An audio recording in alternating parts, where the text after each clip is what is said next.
Jumpa lagi di Audio TV. Ya, ini adalah graphics card Nvidia RTX 40 series paling murah saat ini untuk PC desktop. Menurut Nvidia, GeForce RTX 4060 Ti ini harganya akan ada di kisaran 399 US dollar. Kalau terjemahkan ke rupiah sekitar 6 juta rupiah. Ini menurut Nvidia ya, menurut Nvidia. Tentunya kalau versi non-FE seperti versi OC ya, itu bisa jadi harganya akan berbeda. Nah, menurut Nvidia lagi nih ya, RTX 4060 Ti ini ditujukan untuk gaming di 1080p dengan frame rate yang tinggi, baik game kompetitif maupun game AAA. Wah, game AAA di atas 60 fps.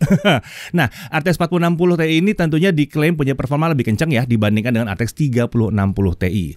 Beneran nggak? Sekencang itukah? Sejauh itukah performanya? Lalu bagaimana kalau dibandingkan dengan yang lain? Misalnya RTX 3070. Nah, yuk mari kita lihat, kita langsung bahas yang satu ini.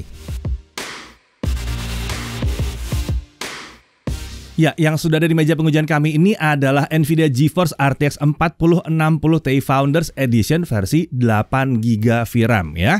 Graphics card satu ini memang nggak akan dijual di Indonesia sih biasanya ya. Tapi ya yang satu ini bisa menggambarkan bagaimana performa standarnya dari sebuah RTX 4060 Ti. Biasanya sih seri FE atau Founders Edition ini akan jadi acuan performa rata-rata atau bahkan terendah untuk GPU yang digunakan ya. Jadi kalau kita beli RTX 4060 Ti di Indonesia, performanya seharusnya minimal sama atau secara umum bahkan bisa lebih kencang dibandingkan yang satu ini ya.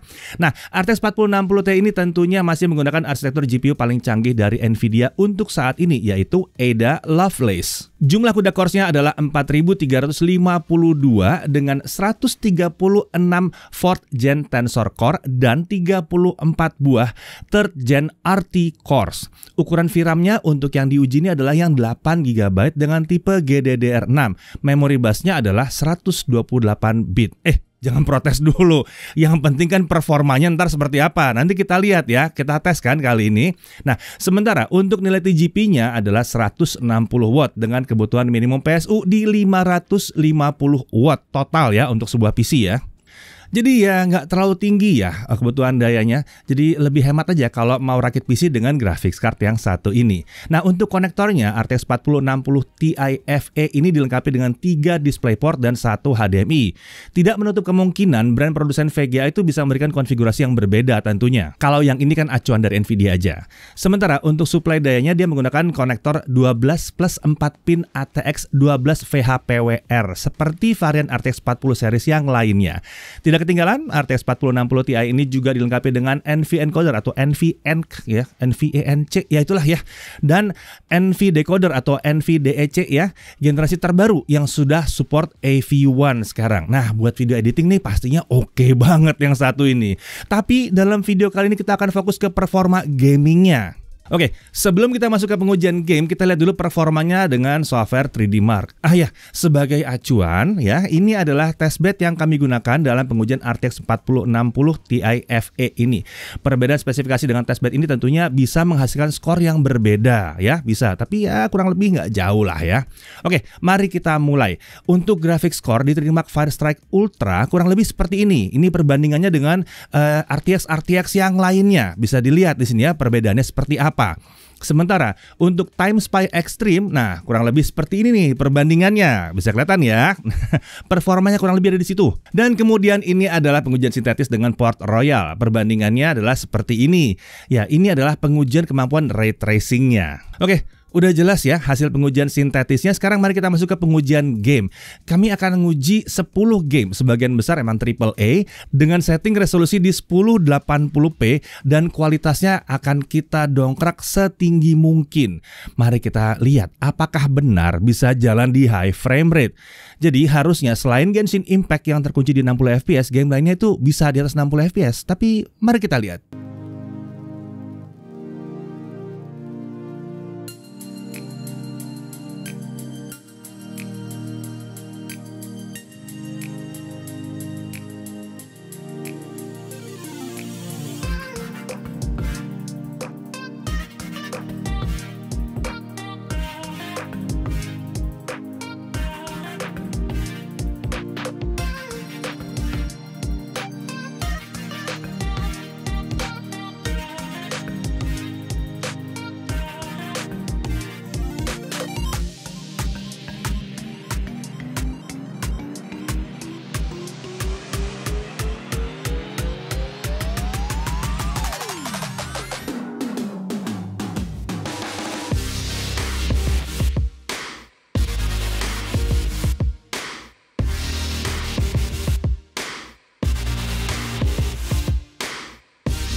Ya, jadi emang terbukti ya kalau si RTX 4060 Ti ini mampu menjalankan game di atas 60 FPS.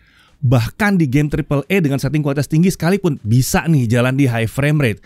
Sebagai catatan, kalau rasanya ukuran VRAM-nya dirasakan mungkin kurang, nah varian 16GB itu akan hadir segera. Seharusnya segera, mungkin dalam beberapa bulan ke depan ya. Oke, mengenai harga jual di Indonesia rasanya sih agak sulit ya kalau mau mencapai 6 juta rupiah di awal penjualannya ya. Setidaknya kita bisa dapat patokan bahwa harga terendah yang mungkin dicapainya nanti adalah di kisaran 6 jutaan.